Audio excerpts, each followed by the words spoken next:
Hello everyone. This hour on Verbling.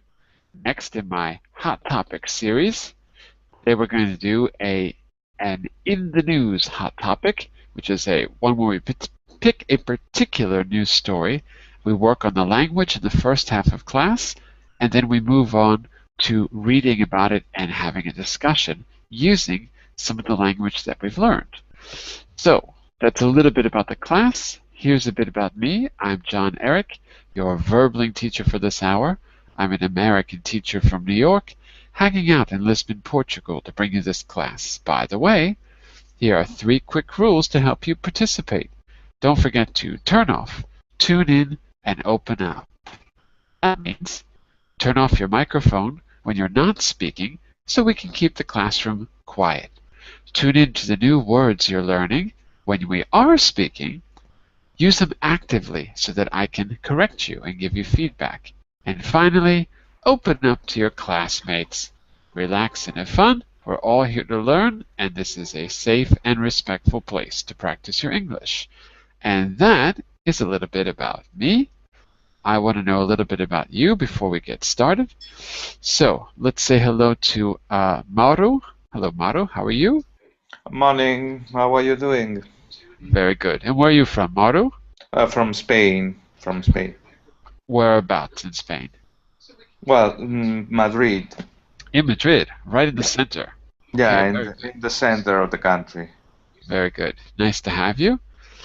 And Thank you. Daniel, is that you, Daniel? It is Daniel. Yes. Hello. Good morning. I see you waving. I should change my computer. Oh, okay. Let's say hello to Augustine. Am I saying that right? Looks like Augustine. Am I saying your name right? Hello, Augustine? You have to turn. There we go. Now I hear you. I am from Spain too. From Spain too. In Madrid? Yeah, I'm living in Madrid, but I was born in Galicia. In Galicia. Okay, very good. Nice to have you. Well, we should have some other people joining us soon, I think. Oh, maybe not.Maybe it's just 3 today. Sometimes Fridays are a little bit quiet. Okay. Well, look. If you want, you can open the document I posted for you right here. I'll give you the link again in the group chat. There we go. Now you should see it there. And I'm going to also put it on the screen, which you're going to see in just a second. One moment. There we go. In the news. So this is a real article taken from the Financial Times. But before we go into the discussion and read about it, I'd like to do a little bit of language work to help you prepare. So I picked one particular skill to help you with. Since we're talking about happiness, oh, look, there's Victor. Long time no see, Victor. Hi, John. How are you? I'm all right. How are you? I'm great, thank you. Very good. So before we get started with the happiness czar, we're going to do one language skill, which is really useful if we're talking about how we feel. The difference between ed adjectives and ing adjectives, as you'll see in a minute. First of all, when I say the word czar, what comes to mind? Anyone? Russia. Russia. And what is a czar? It's like a king in Russia. It was like a king in Russia because they killed the czar in the first revolution in Russia. So like the ruling family, kind of like a king, something like that. Yeah, sure. And what do you think is meant by the happiness czar? Because in America, at least, and I guess in the UK, we have a governmental position which is called a czar. So what do you think the modern version is in the West? Any idea? If you had to guess, what would you say? I have no idea. It's the happiness czar and in the Western country, Mhm. political government. Well, I don't see the connection. But if you if you give me any help or from the other classmates. Oh, I'm talking to the whole class. Ah, great. Ah, sorry. Talking to everyone. So, if Tsar was kind of like something like the king or the ruling family in the past, before the revolution, my question to the class is, have you heard of a different kind of Tsar, particularly in America? For example, we had a drug czar. I think we still do. In the UK, we're going to read about a happiness czar, an article which was published last week. So maybe drug czar is easier to understand. Has anyone heard of the drug czar? The first one, I think, was William Bennett, which was pretty funny because he was appointed by Clinton as the drug czar. Turns out he had addiction problems of his own, which is always good if you're in charge of... Anyway. So what do you think his job was if he was the drug czar? Appointed by the president. What do you think his job was, class?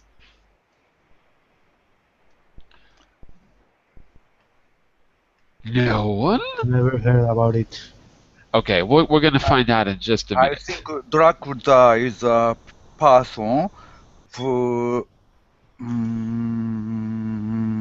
who direct drug control policies. Direct drug control policies sounds like a good guess. So, Maybe in America, yeah. so what do you think the happiness czar is? Using I the same logic. If happiness, if the means king, the terminal word, the happiness czar means, I think, happy person, really happy person. Not formally. Or the person who directs happiness control policies, just like the drug czar controls drug control policies. What do you think? I think happiness means mentally happy person. No? We're going to find out in just a minute. We'll find out. We're going to do a little warm-up to get you used to the kinds of... By the way, the article is there if you want to click on it later on, Financial Times. But I included most of the article in today's class. So I have a little warm-up for you to do to get started. It says, read the short summary on the next page. What sorts of things do people like and hate according to the summary? So the next page, we've got this short article. This is not the main article of the class. It's really, really short. All right? So it's so short that we just need maybe one person reading it. Let me make this a little bit smaller. Maybe I can get a new face to do some reading. Victor, I can't believe you left. Where are you, Victor? I was just about to call on you, and you left. What do you think, Augustine? Want to be our first reader today? Okay. Scientists have found a new way to measure happiness. They can calculate how satisfied people are with their everyday lives by giving positive and negative points for typical activities. In a fascinating survey, scientists discovered that community work is the activity that Augustine, we can't hear you very well. You got to move closer to the microphone. Okay. There we go. So, in a fascinating survey, from there. Now it's better. Much better, yeah. Okay, sorry. In a fascinating survey, scientists discovered that commuting to work is the activity that people find most exciting and irritating. Wait. Exhausting. Repeat. Okay, exhausting. Irritating. And irritating. Very good. Thank you. Many people feel depressed, annoyed, and frustrated when they have to do housework and meet deadlines at work. In general, the most entertaining activity is relaxing with friends, and the most satisfying is spending time with family. However, some parents were embarrassed Embarrassed. to Good. say that Looking after children didn't always make them happy. Finally, you may be disappointed if you think that a higher salary will bring greater happiness. In fact, one scientist suggests that organizing your time well may be the best way to improve your quality of life.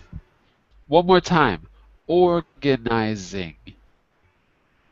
Organizing. Exactly. It looks like an S, but it's pronounced like a Z. Organizing. Z. Organizing. That's it. That's it.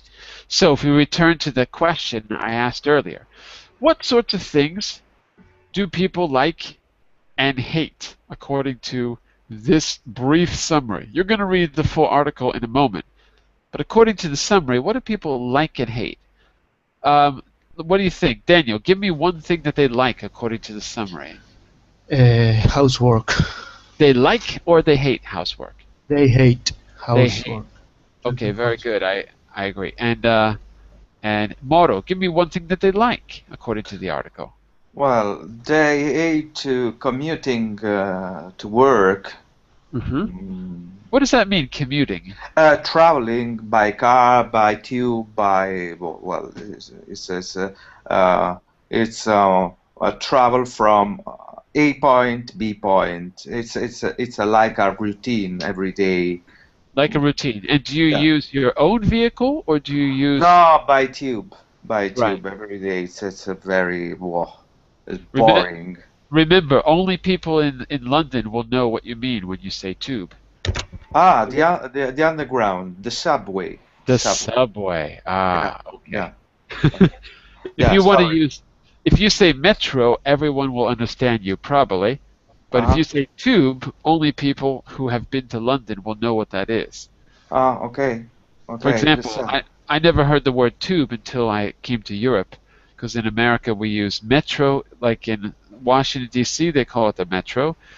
New York, it's called the subway. I think Philadelphia, it's called the metro. It depends on where you are. Yeah. So, commuting means going somewhere, but not using your own vehicle, using public transport or maybe even carpooling or something like that. So, that's one of the things people hate.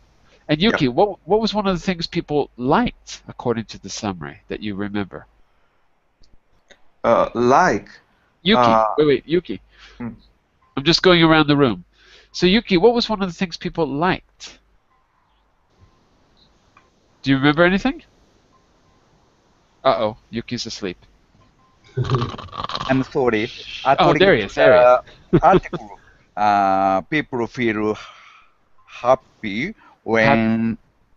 Okay, yeah. Yeah, people feel happy when they are talking with friend and spending with their family. Spending time with their family. Spending time with their family. All right, and last question for the group. Does money make you happy, according to the article? Does money make you happy? Money, not necessary. Not necessarily. Not already. Money, the main cause of to feel happy. Yeah, to feel or to be is both okay. To feel happy, to be happy. And Moro, what were you saying too? I heard you speaking. No, it's not important. Money is not important. It's better organize your time with. Yeah, that's a good. Yeah. The organization of your time spending with your friend, your leisure, your hobbies, and so on. Exactly. So, one of the surprising things, which maybe we'll take a look at in the main article, this is just a summary. One of the surprising things is that a scientist suggested that organizing your time well would actually improve the quality of life, not necessarily having money. You might have lots of money, but your time is filled with tasks, things like that. Okay, I want to focus a little bit on language. So question number 2 is sort the adjectives in the text in these two categories, positive and negative. So what I'm going to do is, hopefully you've all got the text open on your screens, because what I'm going to do is go to that box and I'm going to fill it in because I can't write directly in the PDF. So I'm going to go here in the main document, and as you speak, I'm going to write in the answers. Okay? So see if you can help me sort these. We've got 11 possible words. So let's go around the room. What do you say? Let's start with Daniel. Give me a positive. Only picking out the adjectives now. Only the adjectives. Okay. Satisfied. Is positive? I very think good. So. I think so too. Okay, let's keep going. Augustine, what about a negative? Can you give me a negative? A negative. Yeah. Irritating. Exactly. Irritating. All right. Let's just, whoop, sorry, I didn't mean to make an extra column there. Okay. The next person's going to give one positive and one negative. I can't see the room right now, so who did I not call on? Oh, it's Moro. Give me one positive and one negative. Well, a positive, fascinating. Fascinating. Okay, good. Fascinating. And negative, I think, depressed. Depressed. Okay, good. Depressed. Yuki, the same. We've still got 11 minus 4, right? I think So that's 7 more. I think entertaining is positive. I think so. Embarrassing is negative. Okay, good. And is it embarrassing or embarrassed? It's embarrassed. Embarrassed. In the article, right. Embarrassed. Spelled wrong, of course. 1 second. There we go. All right. And who's next? Amir, I think you weren't here when we read the little summary. I don't know if you were, I think listening. Agustin is with us. Uh-huh. Okay. Negative. Uh-huh. One positive and one negative, if you can, until we run out. Okay. So we got 6. That means we've got 5 left.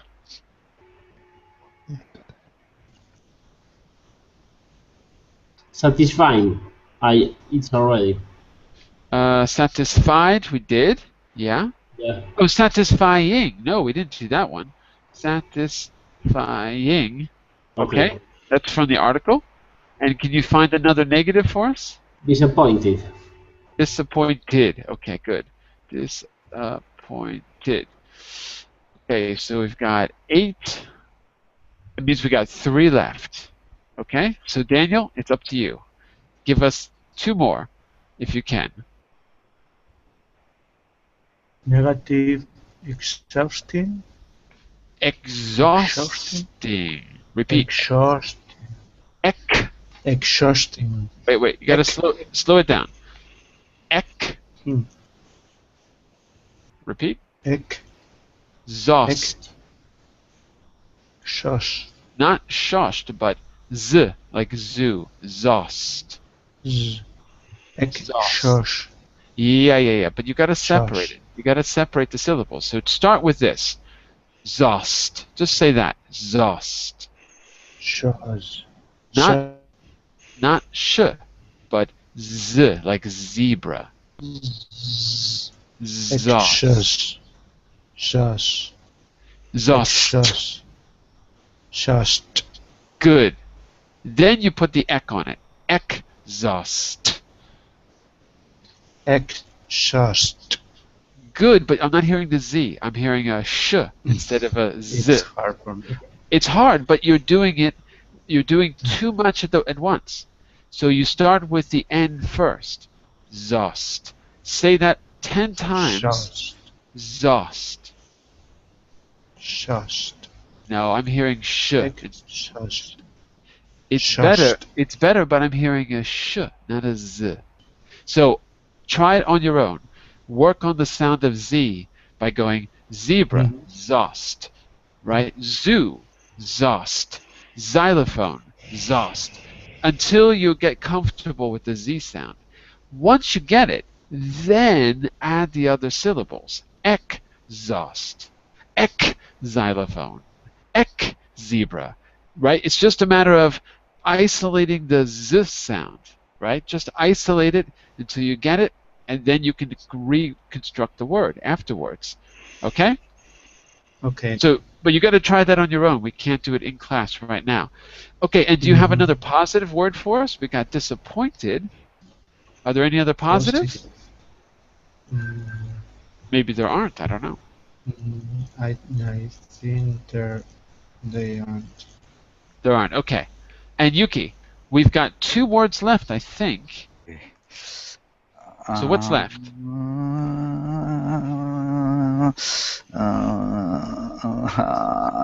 Positive. Positive? I don't know if we have any positives left. I think I can't find a positive word more. Okay. So Only a negative words is remain. Negative words remain. Except these words, I find no, exhausting, irritate. Sorry, depressed. Annoyed. Annoyed. There we go. Annoyed. Very good. And frustrated. And frustrated. Frustrated. All right. So I think that's all of it, right? Because 2, 4, 6, 7, 8, 9, 10. We're missing one word. Oh, wait. We're missing one word, aren't we? 1, 2, 3, 4, 5, 6, 7, 8, 9, 10, 11. That's weird.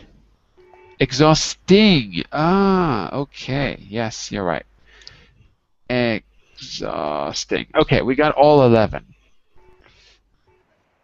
Down here under the article, it says, what adjectives describe how people feel? What causes, or what adjectives describe what causes that feeling? So what we're going to do is try to sort that list in that way. We're going to see if we can just, let me go down here so you can see this on the screen. So going back to that little box that we just filled in, let's separate those 11 words. Okay? So who's here? Amir is here. Everyone, including Amir. Okay, and Antonio is here. I didn't see you before. Hello, Antonio. Hello, Amir. Hello. Sorry, So, yes? I went late. Sorry. No problem, no problem. If you click on the link in the chat window, you'll see this short article.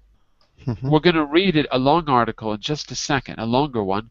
This short article was just to work on vocabulary for happiness. So we're looking at 2 kinds of adjectives.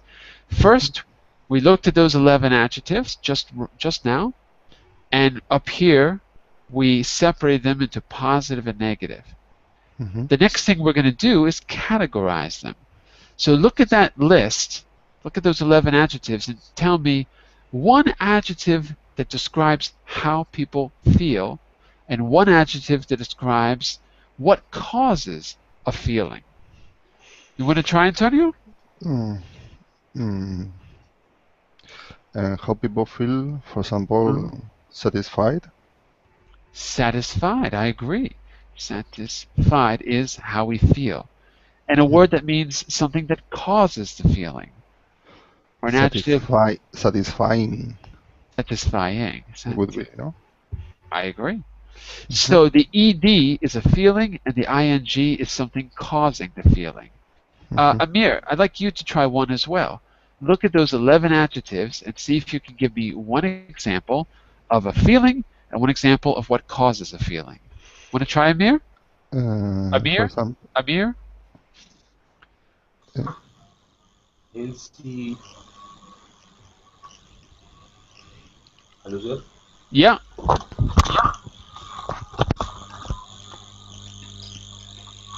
We can say healthy food. Oh yeah, but we're looking at this article here. So look at those 11 words that we just read. By the way, someone's got the Verbling window open. I'm hearing an echo. So let me mute Antonio, maybe it's you. Hold on a second. Let me see if that stops it. Okay. No, I think it's you, Amir.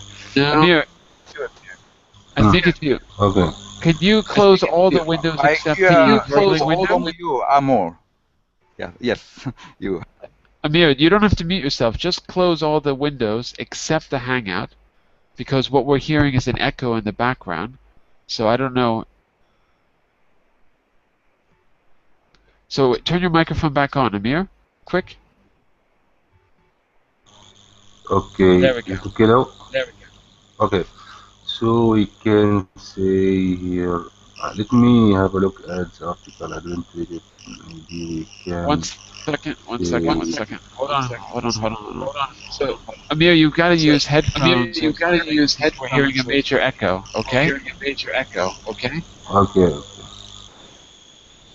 All right. So.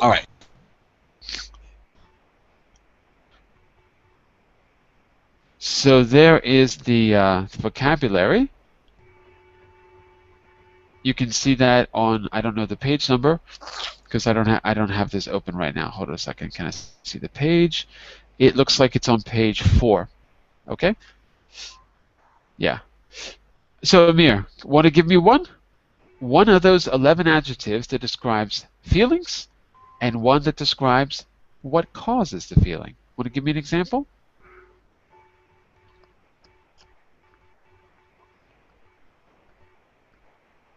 Hello? We can say. Yes. Go Can you hear ahead. me now?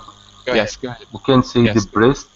The breast. The press. I think that's something cause someone who is unhappy, or someone give him a bad news or something like that.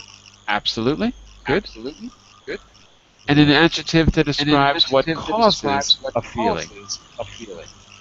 Irritating. Irritating. Good. So something can be irritating, and it might make us feel depressed. Exactly. Yeah. Very good. Someone annoying you or irritating you, you should be depressed. That's it. Very good. And So I'm just going to make a little note here. How we feel tends to end with an E. And what causes the feeling tends to end in ing. Just for you to keep that in mind. So, in number 4, Daniel, how would we complete the first rule?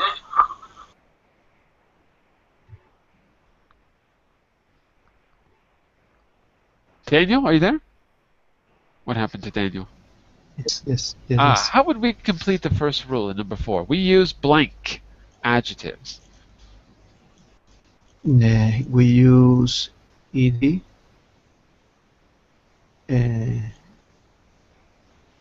We use ending ed adjective Yeah, keep going. to describe how people feel. Are you not sure? I'm sure. Okay. So say it with conviction. We use ed adjectives, like you mean it. We use ed adjectives, for sure. Say it with conviction, Daniel. We use ed adjective to describe how people feel. Exactly. And say the word exhausting. Exhausting. That was perfect. Zoo, like a zoo. That's Exhausting. perfect. Very good. That's it. All right. And Augustine, how about the second rule? Daniel was right, so that leaves only one possibility for the second part of our rule. Could you read it for us? Okay. We use ing adjectives to describe the thing, situation, place, or person that caused the feeling. That is correct, except we don't say eng, we say ing. Okay. Right? Ing. E in Spanish, I in English. Yeah, it's true. Okay, very good. So that's the idea. In fact, I don't need to make that note I wrote before because the rules tell us which are which. Okay, we're going to just try maybe one or two of these. This is really more of a homework, but let's try one or two of these just to make sure that you got the difference.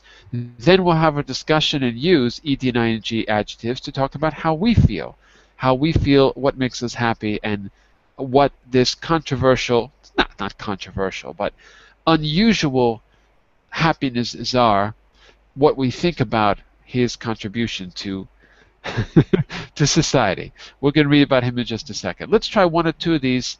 For example, Yuki, do you think you could read the example for us in number 1, just so we can follow along? Okay, number 1. Aileen has been working 12 hours a day for the last week. She's absolutely exhausted. Good, absolutely exhausted. Notice we've got more than one way to pronounce the past tense. Exhausted is an adjective, and it's also the form of the past tense. If there's a T, we have to say tid. Exhaust ends with a T. When you add ed, it's exhausted. Let's say the word was remove. If you put ed at the end of remove, do we say removed? No. What do we say? Removed. Removed. That's it. That's it. That's correct. Removed. Like a dog. D and dog. Okay? I'll be correcting everyone, but just keep in mind that there's 3 pronunciations for the past tense depending on which letter it ends with. There's d, like removed, tid, like exhausted, and t, just a T, not ed, but just T, as in depressed. Depressed. Right? So that's the pronunciation of it ends with an S. Okay, so what about Moru? Want to try number 2? Tell me if it's ed or ing. What do you think? I can bear being without my family. I find it very depressing. Depressing is correct. It's a situation that causes it. No. Very good. All right. And Amir, why don't you try number 3 for us? Tell us if it's ed or ing.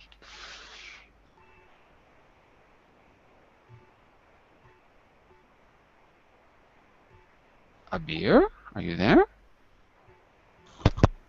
Yes, okay. There Please don't shout. Yes, exactly. Please don't shout so loudly. You're making me really embarrassed. Embarrassed. Good, with the t sound. Good, very good. And Augustine, what about number 4? About Juan. Juan must be very frustrated. He's just failed his driving test again. I agree. It's how he feels. And Yuki, what about number 4? Number 5, I'm sorry. Number 5. I can't stand waiting in queues. Sorry. It really irritating. Irritating. 4 syllables. Irritating. 5 syllables. Irritating. No, it's 4. Irritating. 4 syllables. That's right. Irritating. And who else do we have that I'm not calling on? Oh, Antonio. I forgot all about you. Sorry. Because I can't see the room. So I forgot about you. What about number 6, Antonio? Sis, my history of art course is absolutely fascinating. Good. Because it's not how you feel, it's the course itself that causes the feeling. So it's fascinating. And Daniel, number 7?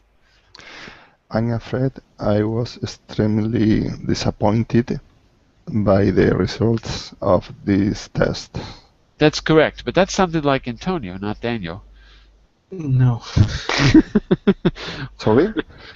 That sounded like Antonio, not Daniel. I was calling on Daniel, but that's okay. It's correct. It's correct. Because Daniel is also Spanish. Like that me. must be it. That must be it. Daniel, what about number 8? Marek Me too? doesn't earn much, but he finds his job very satisfying. Satisfying. Satisfying. Right. Satisfy. That's correct. It's his job. Okay. I think we've only got 2 more. Let's just do them, right? So let's go back to Amir and Augustine. By the way, if I'm missing anyone, just shout because I can't see the classroom right now. So Amir, you try you try 10, because there's always a little delay. Augustine, you try 9, and we'll finish it up. Okay, Augustine? Okay. You must go and see that new film. It's extremely entertaining. Entertaining. Very good. And Amir?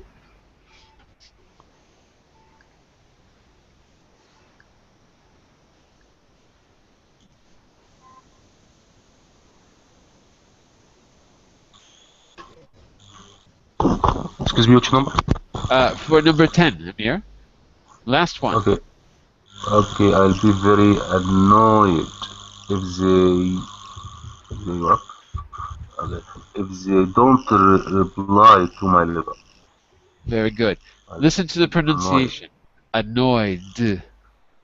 Annoyed.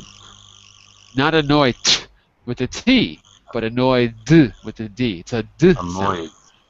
Yeah, that's Annoyed. it. Good, good, good. That's it. So annoyed is one of those words. When it ends with a Y, the past tense sounds like a D. Entertained, same thing with a D sound. Satisfied, same thing. Disappointed, that's a TID sound. So that's different.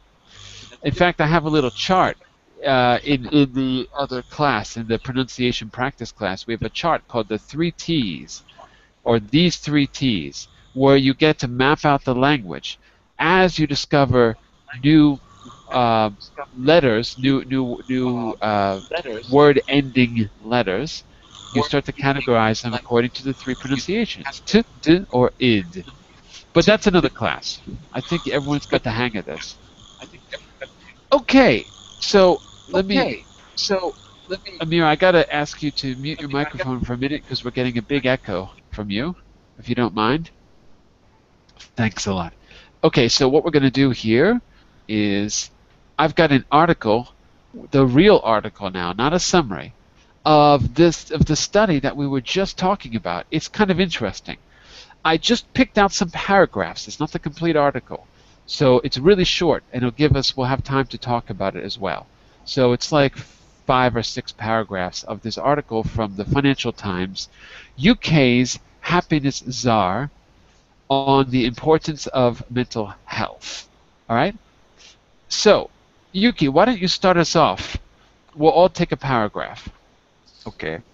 UK's happiness czar on the importance of mental health. Just off a hilly street in Highgate, North London, a front path leads to the 1900 era property covered in roses that is home to a man sometimes called the UK government happiness czar. Richard Layard, a Labour peer and professor at the London School of Economics, earned the nickname after the 2005 publication of his book, Happiness, A New Science. It doesn't take long for the subject to come up in conversation.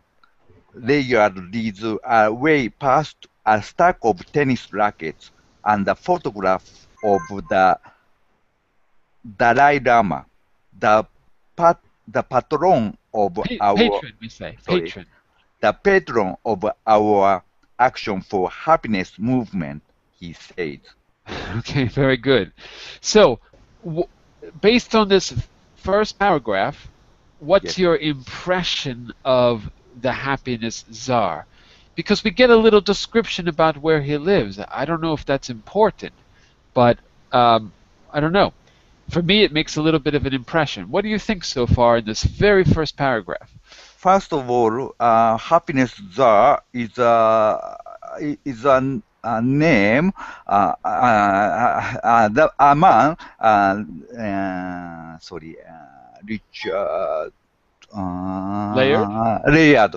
Richard Layard is called the UK government happiness czar, so it's his nickname. And I think he's called in such a way because he's a specialist about happiness. He's always thinking about what is happiness like. Absolutely. And he's a professor at the London School of Economics. So, if you were a specialist in happiness, right? Yes. What kind of education would we expect you to have? If you're, I mean, people who are experts in emotion, we assume that they've studied what? I think maybe he's a psychologist. He's You a would think specialist. so, right? You would imagine. But he's a professor at the London School of Economics. So, what does that tell you? Okay, economics is his specialist. Yeah, exactly. You would expect him to be a psychologist, but he's not a psychologist. He's an economist.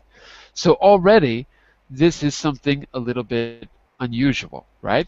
So to say the truth, I read this article before, so I know that his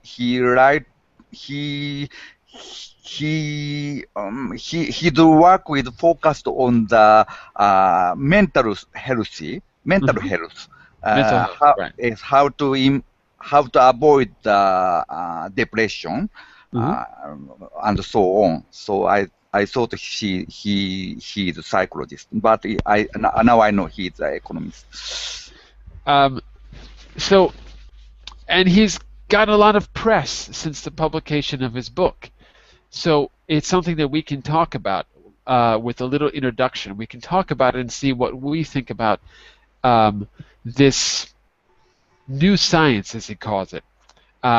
Because now happiness is being moved from the realm of psychology into the realm of economics. Maybe as a class we can decide if that's a good move or a bad move. Well, let's take an article each, a paragraph each. So Moro, let me ask you to take paragraph 2 for us. Yeah. Well, Eliar is also the co-author of the word... Co-author. Co-author. Author. Author. That's it. Okay. Of the World Happiness Report, which ranks countries according to how happy they are by taking into account factors such as gross domestic product, life expectancy, social support, freedom social support. Social support. Good. Second syllable is the stress. Support. Good. Support. Freedom to make life choices and level of corruption. Importantly, Layard has urged governments around the world to focus their economic policies on happiness and well-being rather than wealth. So, the World Happiness Report ranks countries. Where do you think your country ranks in the World Happiness Report, Moro? Do you think it's number 1? No, I don't think so. No. Bhutan, I know. What is it? Bhutan. Bhutan? What's that? Bhutan is a place norther than India. It is placed between China and India. I think Bhutan is listed as the most happiness country. Really? In World Health Organization, maybe. That's funny because I've never heard the name. I've never heard the name before. Yeah, Bhutan. Could you write it for me? Buddhist country. I'm sure. Bhutan, the Kingdom of Bhutan. But I've never heard of it. I've never heard of it. Maybe I don't know. Correct. Maybe it's because I'm not a happy person. Oh yeah, I see it. Bhutan. The official kingdom of Bhutan is a landlocked country in South Asia located at the end of the Himalayas. In all fairness, I've never been to the Himalayas, not let alone the end of the Himalayas. So I can say that in my defense. So Bhutan is a happy place. And notice Laird said that the Dalai Lama was the patron of their work, right, of the happiness the book at least, and the organization. So he's originally from that area. Maybe there's a connection. Let's keep going. Daniel, why don't you take the next paragraph? Okay. Today, the 80-year-old is Waging. Good. waging a parallel campaign to address a major obstacle to happiness: mental illness. With David McClure, an Oxford psychology professor, Layer has written Thrive. The power Thrive. Thrive. Thrive means what? Do you know? The power. No. Thrive is not just good, but better than good. You're not just doing well, you're doing better than well. You're thriving. Mm-hmm. Think about the books by Nietzsche. You're not just being, but being all you can be. Is that Nietzsche? Well, Nietzsche was more about being. Anyway, reaching your full potential. Thrive. Okay. The power of evidence-based psychological therapies, calling on policymakers to tackle widespread depression and anxiety. Anxiety. One in six. Anxiety. Anxiety, like zebra. Okay, anxiety. Good, that's it. And anxiety. 1 in 6 people in advanced countries are suffering from depression or anxiety. Anxiety? Says Layer. Yet 75% are not being treated, even though good treatments exist. It's shocking. Okay. I have a question. Yeah, go for it. What it means? To waving is waving. Waging. To wage is to put into practice, to begin. For example, we normally say wage war, to do war. So it kind of substitutes the word do, but only in certain kinds of actions. We wage war, we wage campaigns. We don't wage breakfast because it's not a huge, it's got to be something really big, complicated, difficult, dangerous. That's when we wage things. So, more or less, let's see. How many paragraphs do we have? Okay, Antonio, you're going to take the next two because one of them is really short. Okay? He wrote the World Happiness Report, which was first published in 2012. The great breakthrough in economics was finding you could ask people how they felt about their lives, says Layer, explaining the budding field of happiness studies. It turns out, he says, and that you can measure happiness. The budding field. Budding means that it's about to blossom like a flower. Before a flower opens, it's called a bud. So the budding field means the new area of the science of happiness. Is that clear, Antonio? The new area, the new scientific area. So the budding field means the new area. Mm-hmm. Okay. Do you understand what I mean by bud? Bud is like before a flower, you get a kind of a green ball, and then it opens into a flower. We call that the bud. Uh-huh. Is that clear? Yes. Okay. Yeah? All right. So, let me just see how much time we have here. Oh, we've actually got, okay, I mean a lot to read. Okay, Antonio, why don't you take the next one, and then we'll go to Amir, and then we're going to turn this over for discussion. Okay? Okay. I ask what he means by happiness. Is leading a life which satisfies you, and that is surely what economic Policy? should aim to provide. He adds that some Policy. policy makers are warming to the idea of substituting happiness for the Substituting. Good. happiness for the GNP as the Gauge. gauge. Gauge is the same as meter. You have gauges in your car to see if you have gasoline and if you have oil. Gauge. The gauge of economic performance. Some Germans are receptive, say Laya, who met with the German Chancellor Angela Merkel last year. She had a seminar at the Chancellery. That's it. Chancellery, and invited a number of experts. I told her that the most important factor in creating happiness is mental health. I discovered that more of the misery in rich countries is due to mental illness than to poverty or unemployment. I was surprised. Okay, very good. That's it. Very good. So we're getting to understand a little bit about Layer's work as an economist and how it's different than a normal economist.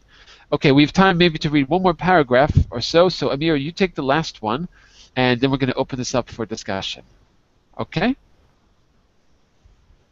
See where we are, Amir? Hello, Amir? Hello?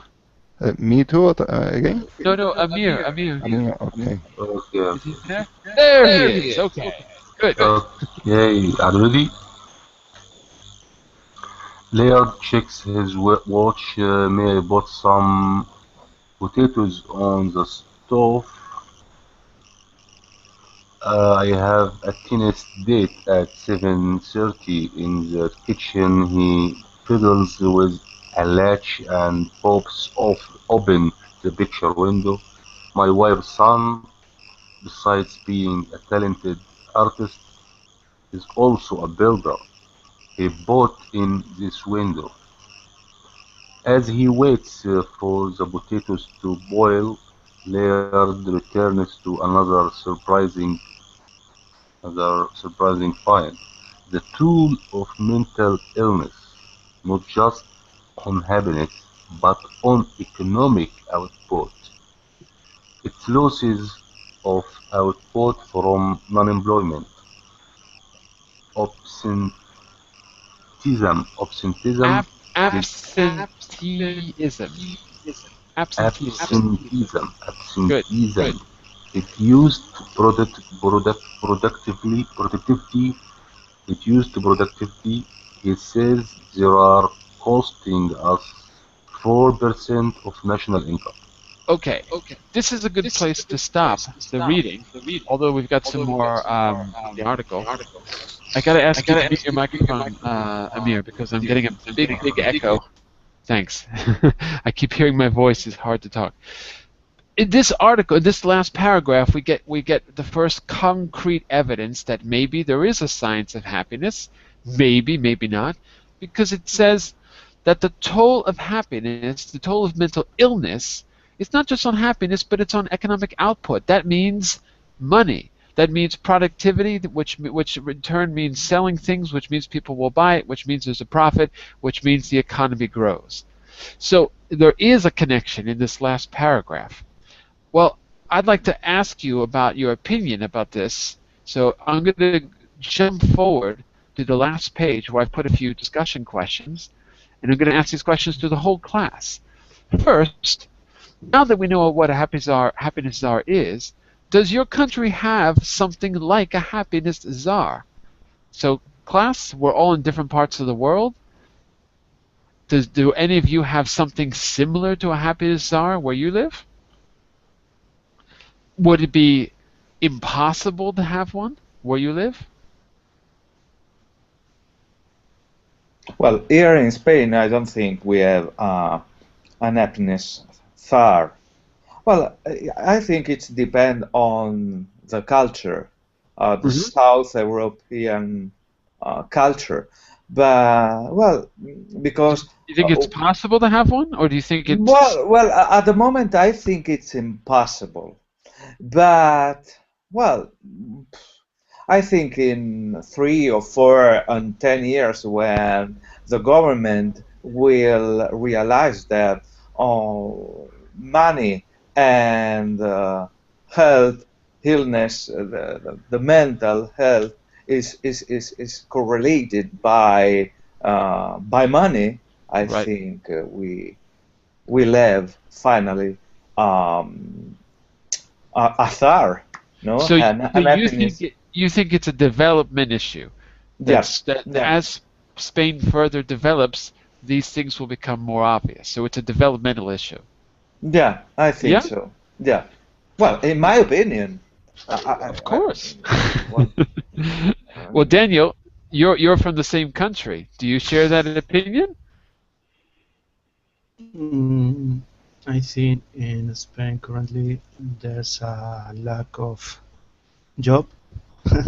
Right, high And unemployment. High The unemployment. rest of the issues, unemployment, and the rest of the problem, the issues, will be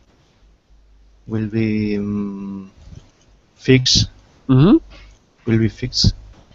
Maybe when we all of us get a job.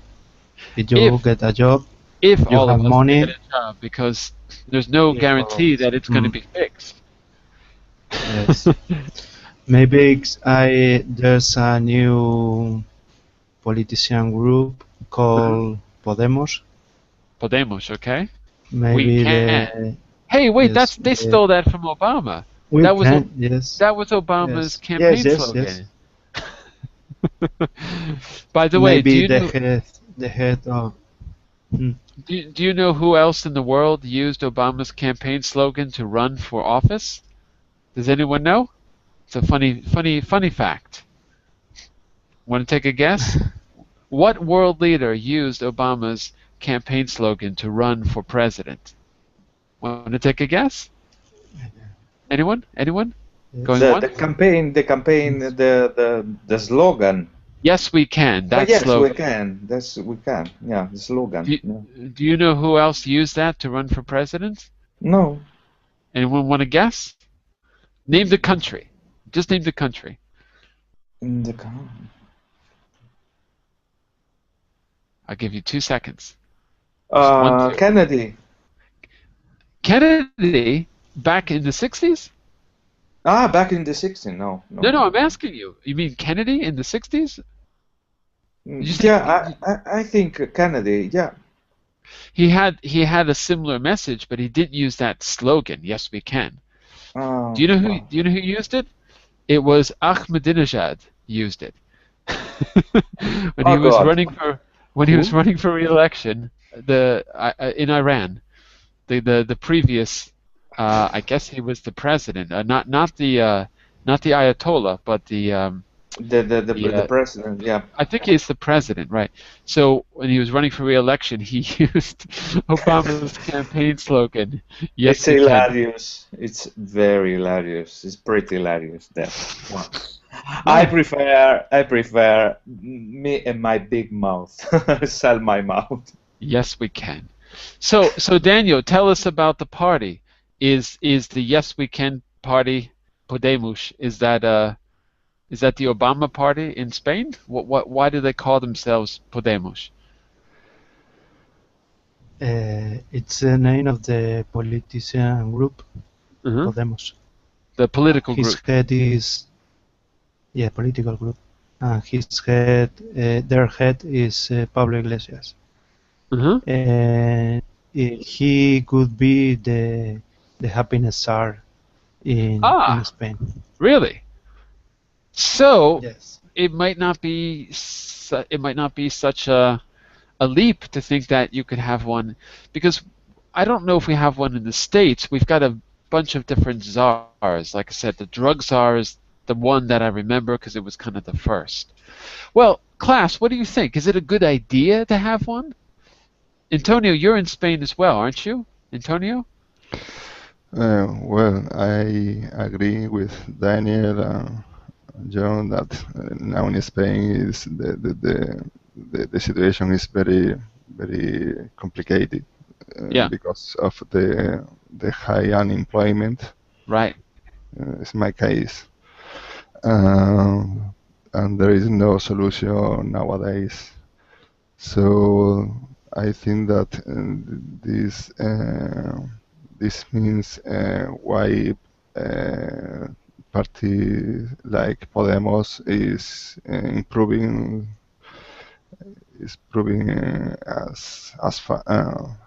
so far, no? Yeah, so far. Uh, So, I think that the other problem, the big problem here in Spain, is the corruption without the inside the the policy. is Podemos against corruption? Yes, all the parties are against the corruption, but Really? Really? but just with the small mouth. Some in the state, well, I'm not going to get into it. Not all the parties are against corruption, I think, at least not in the two countries that I've lived the most. Some of them seem to be quite openly for corruption. Well, listen, we've got to end because I have another class starting right now. But we can continue this discussion later on. If there's I can try to find another time slot and we could read a little bit more, because this study is quite interesting. So if you're interested, send me a message and we could maybe read a little bit more about this science of happiness, because to me that's what was interesting, that it moved from psychology to economics. So it might be worthwhile to have a follow-up class where we get to have more of a discussion. Today I wanted just to give you a little bit of language work and then use that language work to talk about an interesting topic. So we just read kind of an introduction, okay? But if you're interested, if I can get, let's say, I need no less than 5 people, but if I can get 5 people saying they're interested, we can have a follow-up class on this where we read a little bit more in depth. I'll find a more in-depth article where we find out more about the study and how it affects countries, and then we can talk about how it's affecting where we live. All right. But I've got to stop now, unfortunately. Sorry about that. I've got to start a new class, okay? So if you're interested, send me a message. I'll find a more in-depth article, schedule a new class, and if I can get 5 people, I'll definitely do that, all right? There's actually a time slot open tomorrow. It's going to be difficult for me. I'm not sure if I can do it tomorrow. Well, anyway. So if I don't see you, have a great weekend. I will definitely be back Monday at 10 GMT and 11 for the business class. 10 is for pronunciation practice. 11 GMT is for our business class where we're finishing talking about customer service and we'll be beginning a new topic as well. Okay. Bye for now, everyone. Have a great weekend. Have a great weekend. Thank you very much. Bye, everybody. Have a weekend. Bye-bye.